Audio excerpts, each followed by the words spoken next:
अगर आपके खाने में अल्लाह ताला ने इतना टेस्ट दिया है कि आप जब भी खाना बनाती हैं तो लोग उँगलियां चाटते रह जाते हैं, आपके घर की दावत का बेसब्री से इंतज़ार होता है, तो ये प्रोग्राम आप लोगों के लिए है।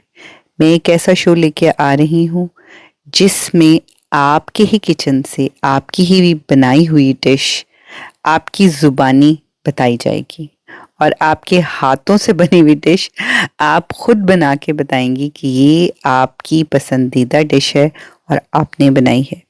तो अगर आप पार्टिसिपेट करना चाहती हैं कुछ मज़ेदार सी बातें आपके किचन से, तो प्लीज़ मुझे कांटेक्ट कीजिए।